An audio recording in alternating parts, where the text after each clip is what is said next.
ગત દિવસોમાં પડેલા વરસાદ બાદ સમગ્ર વિસ્તારોમાં ખેતીમાં થયેલ નુકસાનીનું સર્વે શરૂ કરાયું છે। ત્યારે રાજકોટ જિલ્લાના જસદણ તાલુકામાં શાકભાજીમાં ખેતી સાથે સંકળાયેલ ખેડૂતોનો શાકભાજીનો થયેલી નુકસાન અંગેનો સર્વે નહીં કરાતા શાકભાજીનું વાવેતર કરતા ખેડૂતોમાં નારાજગી જોવા મળી રહી છે।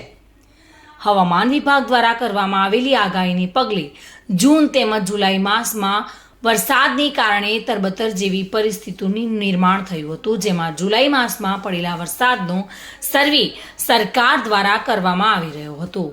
જે ભાગ સહાયની જાહેરાત કરવામાં આવી હતી ત્યારે અગાઉની સહાય મળે તે પહેલા જ ઓગસ્ટ માસની પડેલા વરસાદને કારણે ખેડૂતોને પુનઃ નુકસાની વેઠવાનો વારો આવ્યો હતો। ત્યારે આ નુકસાનીમાં રાજકોટ જિલ્લાના જસદણ પંથકના ખેડૂતોનો સર્વે ન કરવામાં આવતા જસદણ તાલુકાના ખેડૂતોમાં સર્વેની કામગીરી અંગે નારાજગી જોવા મળી રહી છે।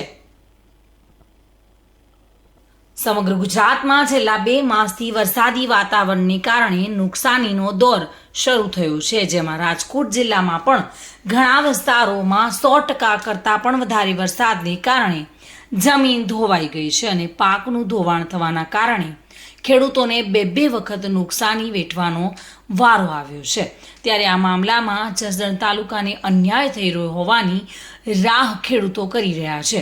ત્યારે શાકભાજીના વાવેતરનો સર્વે નહીં કરવામાં આવતા જસદણ પંથકના ખેડૂતો સાથે અન્યાય થયો હોવાનો રોષ ખેડૂતો ઠાલવી રહ્યા છે। શાકભાજીના પાક સાવ ફેલ જ થઈ ગયા છે।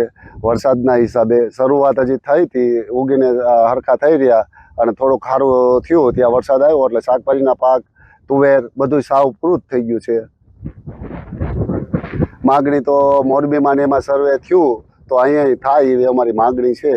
હા, મેં આપણા વિસ્તારની અંદર ખૂબ મોટા પ્રમાણમાં વરસાદ પડેલો છે। આ વરસાદના કારણે ભાડલા, સાણથલી, આટકોટ, વિરનગર, શિવરાજપુર અને વિછિયા પંથકના અંદર શાકભાજીના જે ખેડૂતો વાવે છે એમને મોટા પાયે નુકસાન ગયું છે, જેના કારણે મેં જિલ્લા ખેતીવાડી અધિકારીને જાણ કરતા એમને મને એવું કીધું કે ભાઈ આપણો વિસ્તાર છે એ અછતગ્રસ્ત જાહેર નથી થયો એટલે એનું કાંઈ સર્વે કરવાનો ન થાય।